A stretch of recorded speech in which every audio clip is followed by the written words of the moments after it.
En el año 1241, el ejército mongol, bajo el mando del Noyon Subedey, persiguiendo a los restos de las tribus Kipchak, se adentró en las montañas de Altai, más allá de lo que jamás habían llegado las tropas del Gran Khan. Una partida de 150 guerreros, curtidos en campañas desde China hasta Rusia, desapareció sin dejar rastro en los desfiladeros al pie del monte Belukha. 2 semanas después, solo 17 hombres regresaron al grueso del ejército, muchos de ellos heridos. El Temnik Batu Monke, que los comandaba, informó de un encuentro con unas criaturas que las tribus locales llamaban almas, unos hombres salvajes y peludos que habitaban en las partes más recónditas de las montañas. Según él, estos seres no eran ni animales ni humanos, superaban en altura a los guerreros más altos, poseían una fuerza sobrehumana y se movían a tal velocidad que ni siquiera los jinetes más experimentados podían escapar de ellos. Subedey ordenó a los que quedaban que anotaran todo lo que habían visto y luego prohibió a las tropas entrar en esos desfiladeros. Los registros se conservaron en las crónicas mongolas, pero la mayoría de los historiadores los consideraban una exageración o un mito, hasta que a principios del siglo XX los geólogos soviéticos descubrieron en esos mismos lugares unos hallazgos extraños, huesos humanos con rastros de mutilaciones monstruosas y puntas de flechas mongolas clavadas en grietas de las rocas, a una altura a la que un hombre no podría llegar sin equipo especial. Si te interesan este tipo de historias, suscríbete al canal y escribe en los comentarios desde dónde nos escuchas. La tropa de Batu Monke partió del campamento principal al amanecer del 7º día del mes del Carnero. 150 jinetes, divididos en 5 arbanas de 30 hombres cada una. Los guerreros eran experimentados, habían participado en campañas en Asia Central y Rusia y sabían cómo luchar en la estepa, en las montañas y en los bosques. Cada uno tenía 2 arcos, uno largo para disparar a distancia y otro corto para el combate a caballo, 2 carcajes con 30 flechas cada uno, una espada, una daga, una chaqueta de cuero con placas de hierro y un casco de acero templado. Los caballos eran mongoles, de baja estatura, robustos y resistentes, capaces de recorrer 100 verstas al día y alimentarse durante semanas de lo que encontraban en el camino. La tarea era sencilla: perseguir a los restos de la tribu Kipchak, que se había negado a someterse al Gran Khan y se había refugiado en las montañas. Los exploradores informaron de que los Kipchaks se habían refugiado en uno de los desfiladeros al pie de una alta montaña, que los altayos locales llamaban Uch Sumer, la de 3 cimas. Los mongoles conocían esta montaña con otro nombre, Belukha, por el color de las nieves eternas de sus cimas. Los 2 primeros días del viaje transcurrieron sin incidentes. La tropa avanzaba a lo largo del río Katun, que fluía con fuerza por un profundo cañón. Las orillas eran escarpadas y estaban cubiertas de un espeso bosque de cedros, pinos y abetos, con troncos tan gruesos que se necesitaban 3 personas para abarcarlos. El aire era limpio y frío, con olor a pino y tierra húmeda. La temperatura, incluso durante el día, no superaba los 10 grados y por la noche bajaba casi hasta 0. Los guerreros acampaban en lugares abiertos, encendían hogueras y montaban guardias. Al tercer día el terreno cambió. El bosque se hizo más denso, los árboles más viejos y la distancia entre los troncos menor. La maleza había crecido tanto que había que desmontar y llevar los caballos a la mano. El sendero se estrechó hasta tener la anchura de un caballo, con una pared rocosa a un lado y un precipicio al otro, en cuyo fondo rugía un río. Batu Monke, que comandaba la tropa, era un guerrero experimentado de 42 años. Había participado en la campaña occidental bajo el mando de Subedey, había visto la toma de Ryazán y Vladimir, y había luchado en Khalkha. Sabía cómo se comportaban las montañas, cómo cambiaba el tiempo, dónde tender emboscadas y cómo evitarlas. Pero aquí, en las proximidades de Belukha, sentía una inquietud creciente que no podía explicar. La primera señal extraña apareció al mediodía del tercer día. El explorador, que iba delante de la tropa a una distancia de media versta, regresó e informó del hallazgo. En el camino yacía un animal muerto. La tropa se acercó, desmontó y lo examinó. Era un maral, un macho grande, que pesaba al menos 3 puds. El ciervo yacía de lado, con el cuello roto. Pero no como lo rompen los depredadores, como los lobos o los osos. La cabeza estaba girada hacia atrás, casi 180 grados, de modo que el hocico miraba hacia la grupa. Los huesos del cuello sobresalían de la piel desgarrada. El cuerpo estaba intacto, sin rastros de mordiscos, garras ni sangre. Como si alguien hubiera agarrado al ciervo por la cabeza y simplemente lo hubiera girado, como se gira un palo para romperlo. Los guerreros se miraron entre sí. Uno de los mayores, llamado Temur, se agachó junto al cadáver y lo palpó. Dijo que la carne aún estaba caliente, que la muerte había sobrevenido hacía menos de 1 hora. Examinó el suelo a su alrededor.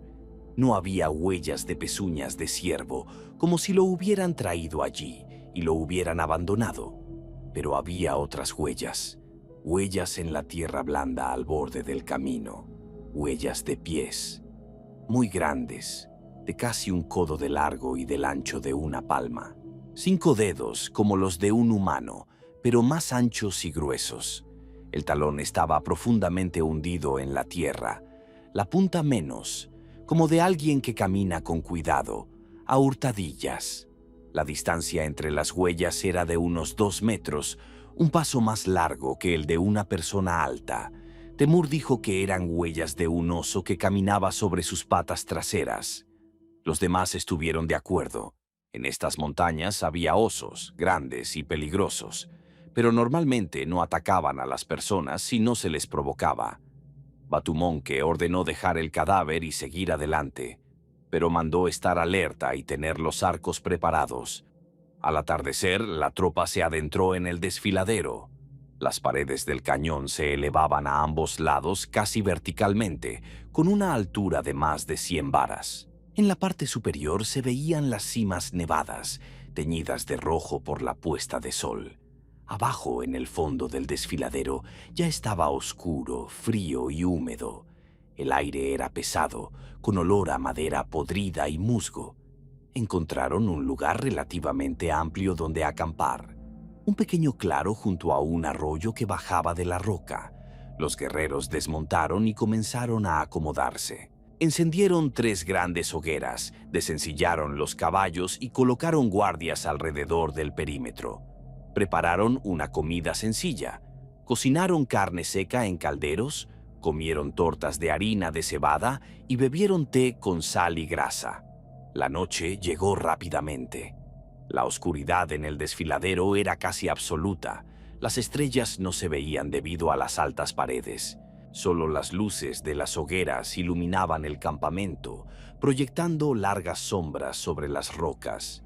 Hacia la medianoche, los centinelas informaron de que habían oído ruidos. Se oía como algo se movía en el bosque, fuera del alcance de la luz de las hogueras. El crujir de las ramas, el susurro de las piedras, como si algo grande y pesado pasara por allí. Pero nadie apareció. Batumonque ordenó reforzar las guardias, añadir más gente y encender hogueras adicionales en el perímetro. Los guerreros no dormían. Se sentaban junto al fuego, con las armas a mano. Escuchaban. Los sonidos continuaban. A veces se acercaban, a veces se alejaban. A veces cesaban durante largos minutos y luego se reanudaban. Los caballos estaban inquietos, resoplaban, movían las patas, tiraban de las riendas. Varios caballos intentaron escapar, pero los retuvieron con dificultad. Al amanecer, los sonidos cesaron. Cuando amaneció, inspeccionaron el perímetro del campamento. Encontraron huellas, las mismas huellas grandes. Muchas huellas, como si varios seres hubieran caminado alrededor del campamento en círculo, se hubieran detenido, permanecieran allí durante mucho tiempo y luego hubieran seguido adelante. Algunas huellas estaban a 30 pasos de las hogueras, muy cerca, pero lo que más asustó a los guerreros fueron las huellas en el árbol. En un grueso cedro al borde del claro, a una altura de unos 4 metros, había arañazos. Profundas hendiduras en la corteza, como de garras o uñas, 4 líneas paralelas, cada una del largo de una palma. Los arañazos eran recientes. La madera clara bajo la corteza aún resumaba resina, como si algo muy grande y fuerte se hubiera subido al árbol y hubiera dejado una marca. Temur dijo que era un oso. Los osos trepan a los árboles y dejan marcas con sus garras, pero los demás objetaron que un oso no trepa a una altura de 4 varas sin motivo, y que las huellas en el suelo no eran de oso. Batumonke decidió continuar. Los Kipchaks estaban en algún lugar más adelante. La tarea debía cumplirse. La tropa siguió adelante por el desfiladero. El día estaba nublado. Las nubes colgaban bajas sobre las montañas y empezó a lloviznar. El camino se volvió resbaladizo, pedregoso y la subida cada vez más empinada. Los caballos avanzaban lentamente, con dificultad, y a menudo tropezaban. Los guerreros los guiaban con las riendas, caminaban a pie, la ropa se mojó y todos se congelaron. Hacia el mediodía llegaron a una bifurcación. El desfiladero se dividía en dos, un sendero iba hacia la izquierda y otro hacia la derecha. Ambos subían hacia las montañas y se perdían en la niebla. Batumonke envió exploradores en ambas direcciones y les ordenó que regresaran en 1 hora para informar de lo que había más adelante. La tropa se detuvo en la bifurcación y esperó. Los guerreros se sentaron en las rocas, comieron raciones secas y descansaron. La lluvia arreció, fría, casi helada. La visibilidad empeoró, la niebla se espesó. 1 hora después, los exploradores regresaron del sendero de la izquierda. Dijeron que el sendero subía, era empinado pero transitable, y que a unas 2 verstas llegaba a una meseta. No vieron rastros de los Kipchaks. Los exploradores del sendero derecho no regresaron. Pasó otra hora. Batumonke se preocupó y envió a otros 4 a buscarlos. Les ordenó que regresaran sin falta en 1 hora, con o sin resultados. Los 4 regresaron a tiempo. Tenían el rostro pálido. Contaron que habían encontrado a los primeros exploradores, o mejor dicho, lo que quedaba de ellos. 2 guerreros yacían en el sendero a unos 300 metros de la bifurcación. Uno estaba muerto y el otro agonizaba. El muerto yacía boca arriba, con el tórax destrozado y las costillas sobresaliendo del cuerpo, como si lo hubiera atropellado un carro. Las vísceras se le habían salido del cuerpo. Su rostro estaba desfigurado por el horror, con los ojos muy abiertos y la boca abierta en un grito. El segundo aún respiraba, pero apenas. Tenía el pecho aplastado.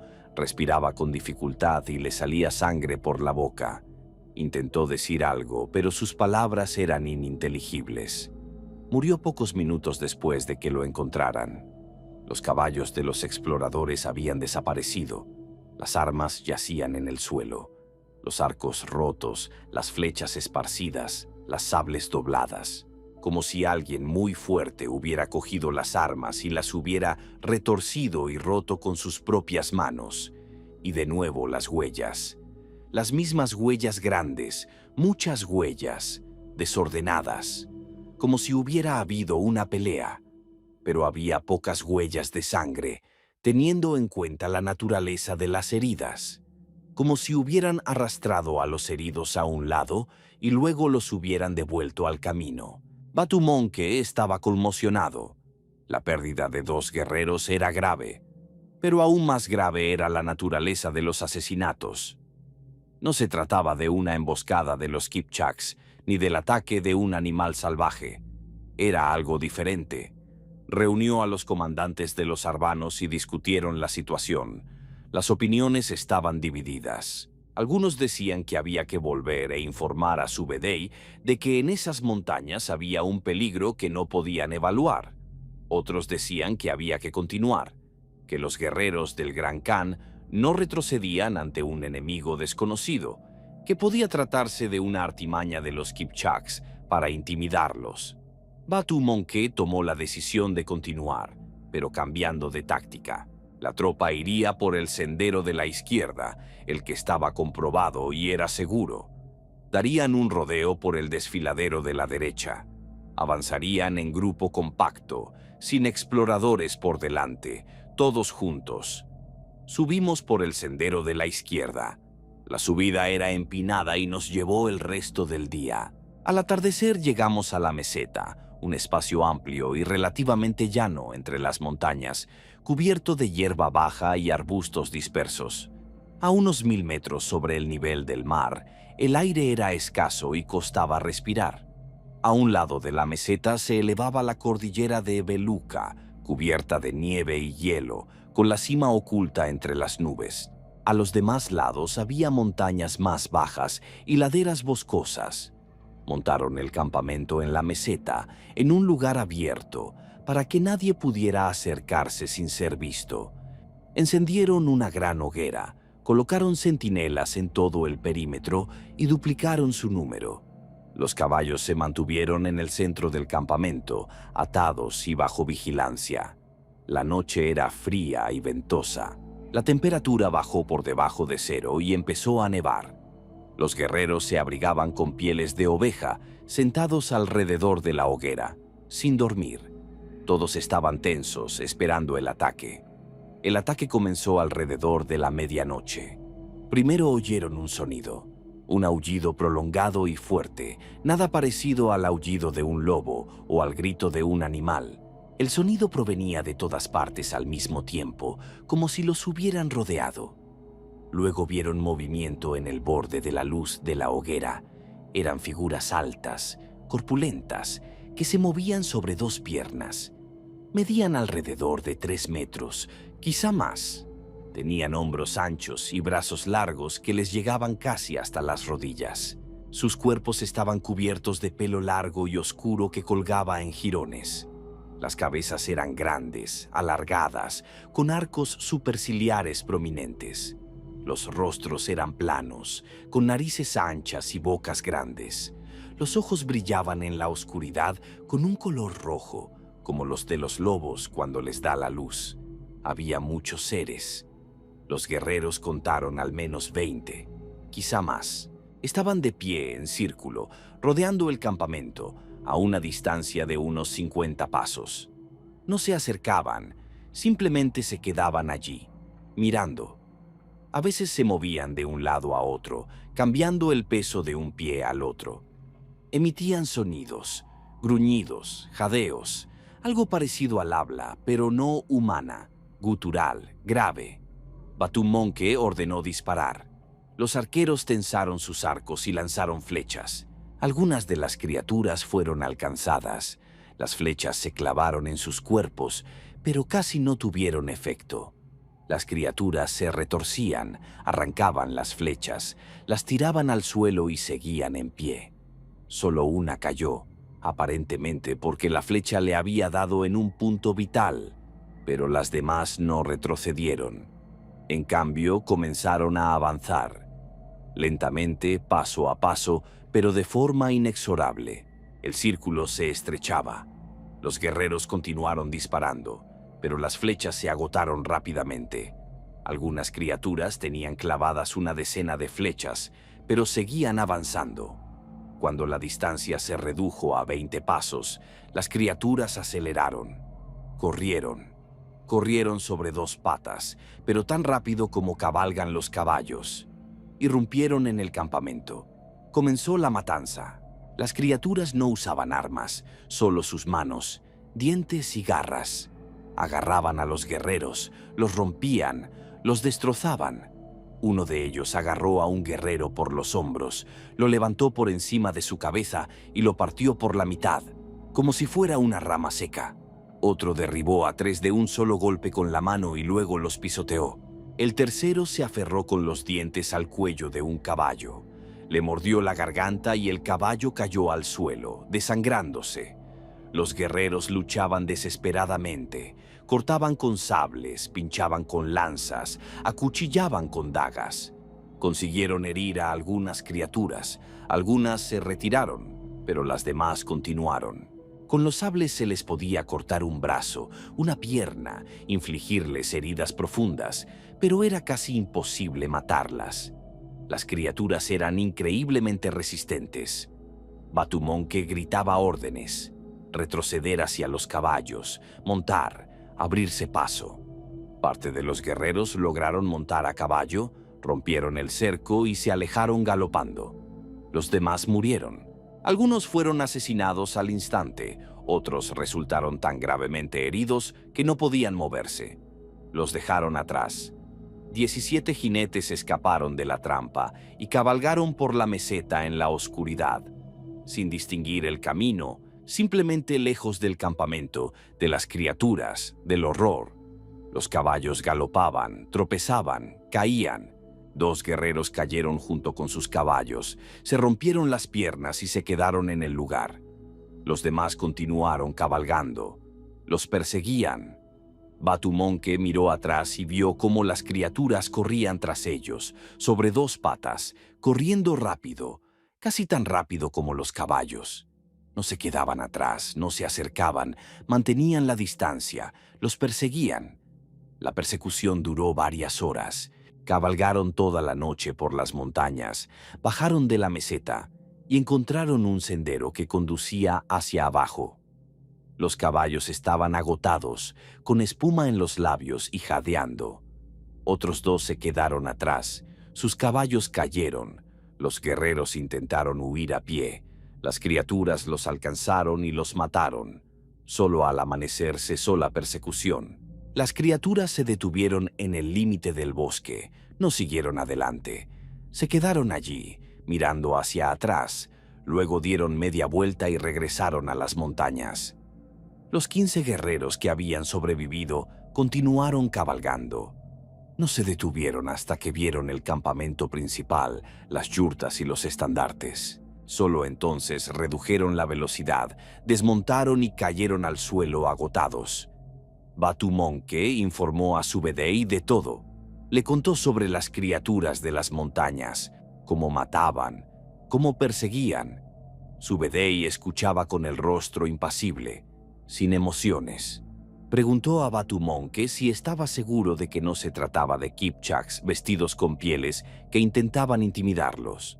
Batumonke respondió que estaba seguro de que no eran humanos, sino algo diferente. Subedei ordenó que se anotara todo, que se documentaran las pérdidas y que se dibujaran las huellas que algunos guerreros habían memorizado. Luego ordenó que no se volviera a entrar en ese desfiladero y que se rodearan esas montañas. Dijo que hay lugares en el mundo que no pertenecen a los humanos, donde viven criaturas con las que es mejor no encontrarse. Altai es uno de esos lugares. La información se transmitió a otros comandantes. Las tropas mongolas que avanzaban hacia el oeste rodeaban esas montañas. Dejaron en paz a los Kipchaks que se habían refugiado allí. La pérdida de una tribu era insignificante en comparación con la pérdida de tropas enteras. Los registros de esa expedición se conservaron en las crónicas mongolas que se llevaban en la corte del Gran Khan. Descripción de los seres, su comportamiento, sus métodos de asesinato. Las crónicas los llamaban almaz, gente salvaje. Se decía que vivían en las montañas desde tiempos antiguos, mucho antes de la llegada de los mongoles, que evitaban a los humanos, pero que si se les molestaba se volvían feroces y peligrosos. Las tribus locales de Altai conocían a los almas. Tenían leyendas que se transmitían de generación en generación. Se decía que eran los restos de un antiguo pueblo que había vivido allí hacía miles de años, antes del diluvio, antes de que el mundo cambiara, que alguna vez fueron humanos, pero se degradaron, se volvieron salvajes, se fueron a las montañas y se convirtieron más en animales que en humanos, que son muy fuertes, muy peligrosos, que es casi imposible matarlos, que hay que evitar los lugares donde viven, no entrar en ciertos desfiladeros, no subir a ciertas montañas. Los evencos, que vivían más al norte, llamaban a estos seres Chuchuna. Los yakutos, Mulen. Cada pueblo de Siberia tenía sus propios nombres para estos seres, sus propias historias sobre encuentros con ellos. Lo que todas las historias tenían en común era que los seres eran grandes, fuertes, cubiertos de pelo, vivían en lugares remotos, evitaban a los humanos, pero podían ser mortalmente peligrosos si se les molestaba. Batu Monke vivió otros 20 años después de aquella expedición. Participó en otras campañas, se distinguió en batallas, obtuvo el rango de millar, poseía tierras y tenía una familia. Pero hasta el final de su vida se despertaba por las noches, empapado en sudor frío, viendo ante sí esos ojos rojos en la oscuridad, oyendo esos sonidos inhumanos, sintiendo cómo sus compañeros morían a su lado. Les contó a sus hijos, cuando crecieron y se convirtieron en guerreros, sobre esa expedición. Les advertía que, si tenían que luchar en las montañas de Altai, debían rodear las altas cumbres, evitar los profundos desfiladeros y no adentrarse en lugares donde no hubiera huellas humanas.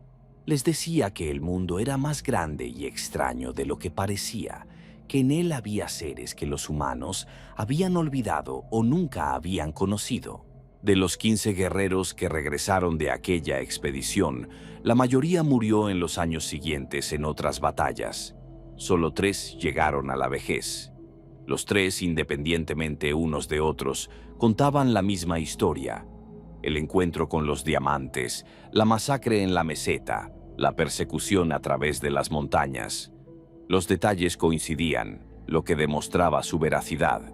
En el siglo XX, cuando la Unión Soviética comenzó a explotar activamente Siberia, geólogos, investigadores y alpinistas informaron en repetidas ocasiones sobre extraños hallazgos en las montañas de Altai. En 1928, una expedición que trabajaba en la zona de Beluca descubrió en uno de los desfiladeros un enterramiento masivo. Huesos humanos, muchos huesos, varias docenas de esqueletos. Los huesos eran antiguos, datados aproximadamente en el siglo XIII. Junto a algunos esqueletos se encontraron restos de armas, puntas de flecha, fragmentos de sables, placas de hierro de armaduras, armas mongolas. Pero lo extraño era el estado de los huesos. Muchos estaban rotos en vida, costillas fracturadas, vértebras destrozadas, cráneos rotos. El carácter de las fracturas no se correspondía con las lesiones habituales de combate. Un esqueleto tenía ambos fémures rotos en varios lugares, como si le hubieran golpeado las piernas con un objeto pesado una y otra vez. Otro cráneo estaba destrozado de un solo golpe, con una fractura que iba desde la coronilla hasta la base, partiendo el hueso por la mitad. Solo una persona con una fuerza enorme o un arma pesada podría haber infligido un golpe así, pero no había rastros de armas. La expedición fotografió los hallazgos, redactó un informe y lo envió a Moscú. El informe fue archivado y clasificado como secreto por razones poco claras. Es posible que las autoridades no quisieran que se difundieran rumores sobre la existencia de criaturas desconocidas para la ciencia en las montañas soviéticas. En los años 30, varios grupos de cazadores informaron de encuentros con extrañas criaturas en la zona de Beluca. Las descripciones coincidían. Eran altas, peludas, se movían sobre 2 patas y evitaban a los humanos. Un cazador contó que había visto a una de estas criaturas a orillas de un lago de montaña a primera hora de la mañana. El ser bebió agua, luego vio al hombre, lanzó un rugido fuerte y se escondió en el bosque a una velocidad increíble. En los años 50, un grupo de alpinistas que escalaba el Beluca descubrió en una grieta de la roca, a unos 3.000 metros de altura, unos objetos extraños, huesos de animales roídos, cuidadosamente apilados. Junto a ellos había piedras que claramente se habían utilizado como herramientas. Una tenía forma de martillo y otra era afilada como un cuchillo. Los alpinistas decidieron que se trataba de los restos de un antiguo asentamiento de hombres primitivos, aunque la altura era inusual para este tipo de hallazgos. En los años 70 y 80, el interés por el hombre de las nieves, el Yeti y el Bigfoot era muy grande en la URSS. Se organizaron expediciones para buscar a estas criaturas. Varias expediciones trabajaron en Altai, en la zona de Beluga. Los resultados fueron ambiguos. Se encontraron huellas, grandes huellas en la nieve y en el barro, similares a las humanas, pero más grandes. Se encontraron pelos largos y gruesos que, tras analizarlos, resultaron no pertenecer a ningún animal conocido de la región. Encontraron excrementos grandes que contenían restos de comida vegetal y animal, pero que no se identificaron como pertenecientes a especies conocidas. Pero nadie capturó al ser, ni lo fotografió con claridad, ni lo mató para estudiarlo. Solo hay fotos borrosas, videos discutibles y testimonios de testigos oculares. La ciencia oficial no reconoció la existencia de los almas y clasificó los informes sobre ellos como criptozoología, una pseudociencia. Sin embargo, los lugareños seguían creyendo. Los ancianos de Altai contaban a los jóvenes que en las montañas había lugares a los que no se debía ir, que los antepasados lo sabían, evitaban esos lugares y que había que respetar la sabiduría de los antepasados, que el mundo está lleno de misterios y que no todo se puede explicar con la ciencia. En 2008, un grupo de turistas de Novosibirsk desapareció en las montañas de Altai. Los buscaron durante 3 semanas, solo encontraron a 2. Los otros 5 desaparecieron sin dejar rastro. Los 2 que regresaron contaron una historia confusa sobre el ataque de unos seres, sobre una persecución, sobre cómo lograron escapar por los pelos. Su relato se consideró el resultado del shock y la hipotermia.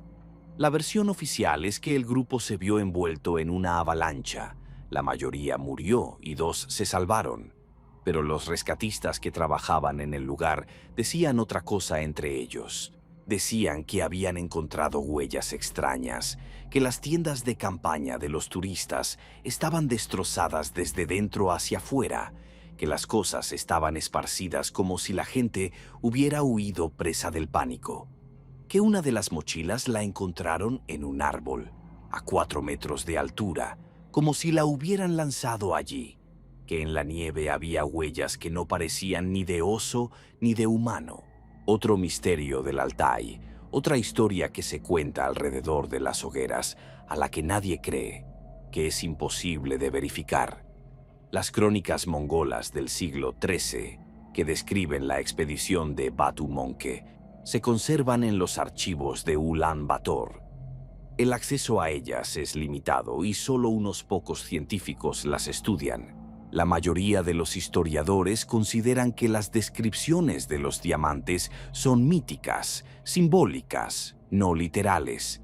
Dicen que los mongoles pudieron encontrarse con personas salvajes de alguna tribu atrasada, a las que, por miedo y confusión, confundieron con monstruos, o que se trató de un encuentro con osos, a los que, en la oscuridad y el pánico, confundieron con otra cosa. Pero hay detalles que son difíciles de explicar. La descripción del tamaño de las criaturas, su fuerza y su comportamiento es demasiado concreta y detallada como para ser fruto de la imaginación. El número de testigos es de 15 guerreros, todos los cuales dieron el mismo testimonio. Los hallazgos del siglo XX, huesos, huellas, pelos, coinciden con las descripciones de las crónicas. Quizás en las montañas de Altai realmente vivan criaturas desconocidas para la ciencia, homínidos, relictos que han sobrevivido en zonas aisladas y evitan el contacto con los humanos. Quizás su población sea pequeña y estén al borde de la extinción, por lo que los encuentros son tan raros. O tal vez sean solo leyendas, miedos engendrados por la naturaleza salvaje y la imaginación humana. Las montañas siempre han asustado a la gente, siempre han parecido el hábitat de monstruos y espíritus. Quizás los almas sean solo una proyección de miedos ancestrales, el arquetipo del hombre salvaje que vive en el subconsciente. La verdad se desconoce. Las montañas de Altai guardan sus secretos. Los desfiladeros al pie del Beluca siguen siendo inhóspitos, de difícil acceso y poco frecuentados. Si algo habita allí, sigue viviendo, escondiéndose, evitando a los humanos. Y los descendientes de aquellos guerreros mongoles que sobrevivieron al encuentro con los almas siguen transmitiendo historias de generación en generación. Advierten a los jóvenes: el mundo es más grande de lo que parece. Hay lugares y criaturas que no encajan en la concepción moderna de la naturaleza. Hay límites que es mejor no traspasar. Hay secretos que es mejor no revelar, porque algunos conocimientos son peligrosos. Algunos encuentros no pasan sin dejar huella, y algunos lugares, por muy hermosos y atractivos que parezcan, es mejor dejarlos intactos, sin explorar, olvidados. Si te ha gustado la historia, dale a me gusta, suscríbete y escribe en los comentarios desde dónde nos escuchas. Nos vemos en el próximo episodio.